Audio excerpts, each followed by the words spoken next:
Bonjour à tous, aujourd'hui on se retrouve pour faire un shampoing solide au SCI. C'est parti!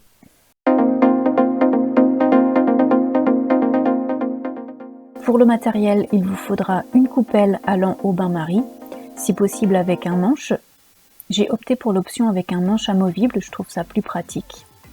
Il vous faudra également une spatule, un petit fouet, un moule et une seringue qui est facultative mais qui est bien utile pour mesurer l'huile et l'eau qui sont en petite quantité. Concernant les ingrédients pour cette recette, il faudra 20 g de SCI, 20 g d'huile végétale. Pour cette recette, j'ai choisi d'utiliser de l'huile de pépin de raisin et de l'huile de ricin à quantité égale. 10 g de poudre. J'ai utilisé 4 g de poudre de guimauve, 3 g de poudre de reta et 3 g de poudre de shikakai. 10 g d'eau et 5 g de vinaigre de cidre. Et enfin, 15 gouttes d'huile essentielle. Pour cette recette, j'ai mis de l'huile essentielle de bergamote.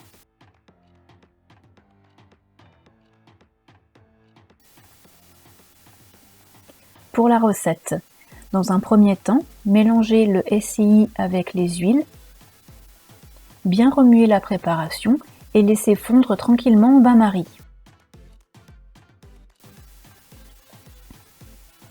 Le SCI est un tensioactif dérivé de la coco. Il va nettoyer en douceur et faire mousser le shampoing. L'huile de pépin de raisin est adoucissante et hydratante. Elle permet d'éviter les pointes sèches ou cassantes. L'huile de ricin a de multiples vertus. Elle est riche en acides gras et en vitamine E. Elle va nourrir, hydrater et fortifier les cheveux en profondeur. Elle a également une action sur la microcirculation du cuir chevelu, ce qui favorise la pousse des cheveux.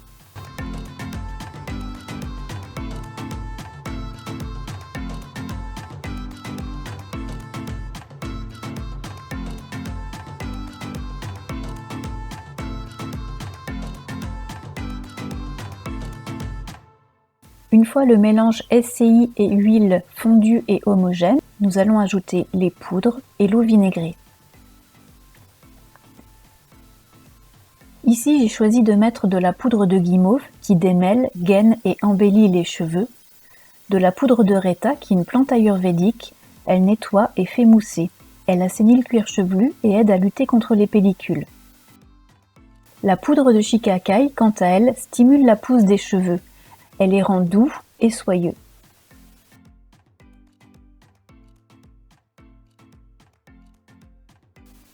Le vinaigre de cidre ajouté à l'eau sublime les cheveux ternes. Il va aider au démêlage et faire briller les cheveux. Vous pouvez remplacer l'eau et le vinaigre de cidre par 15 g de lait végétal. Le lait végétal est nourrissant, hydratant et rend les autres ingrédients du shampoing efficients. C'est donc une bonne alternative.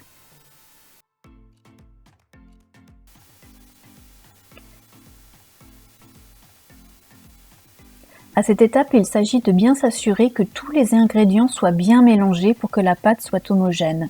Il ne faut donc pas hésiter à remuer et remuer la préparation jusqu'à ce que le résultat obtenu soit satisfaisant. La consistance de la pâte doit être lisse et assez liquide. Je dirais qu'elle doit avoir la consistance d'une pâte à pancake. Une fois la consistance satisfaisante, retirez le contenant du bain-marie et ajoutez les huiles essentielles.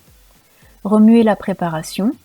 À cette étape, il ne faut pas trop travailler le produit car il va vite durcir et la mise en moule serait plus compliquée. Dans cette recette, j'ai choisi d'utiliser de l'huile essentielle de bergamote car elle est antiseptique et régénératrice cutanée. Je l'ai également choisie pour son parfum frais et stimulant.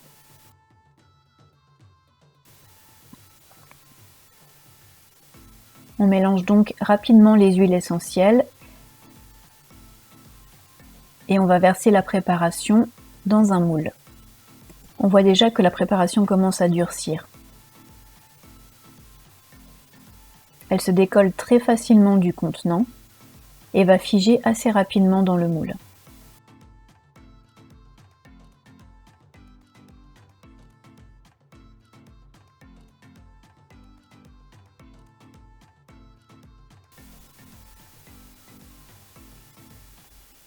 Vous pouvez tapoter le moule pour chasser les bulles d'air ou attendre un petit peu, 5 à 10 minutes, et appuyer doucement sur la préparation directement avec les doigts afin que le shampoing épouse bien la forme du moule.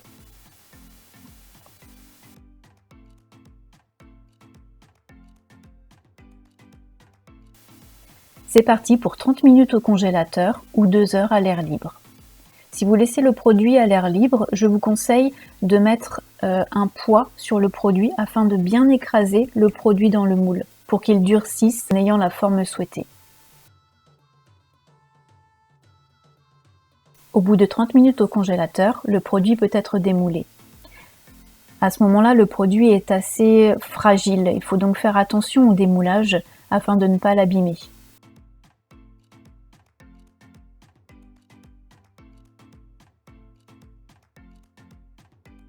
On peut voir que des morceaux se détachent facilement sur mes doigts, il faut donc y aller tout doucement.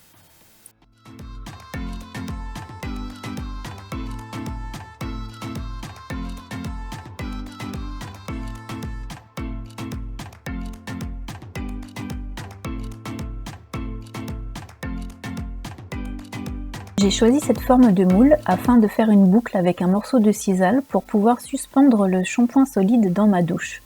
Le fait de pouvoir le suspendre facilite le séchage du shampoing. Il dure donc plus longtemps. Laissez sécher votre shampoing 2 à 3 jours avant de pouvoir l'utiliser.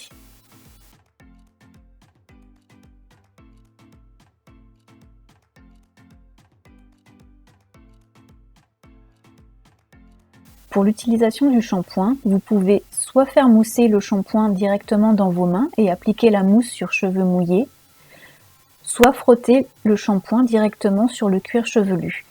Plus les cheveux seront mouillés, plus le shampoing va mousser facilement.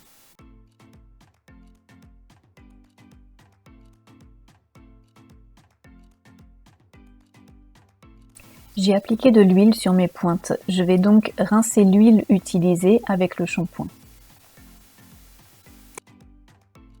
Quelques passages du shampoing sur vos cheveux permet d'obtenir une mousse abondante.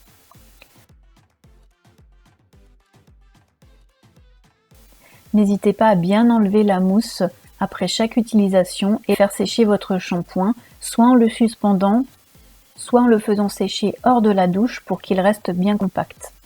Il vous durera ainsi plus longtemps.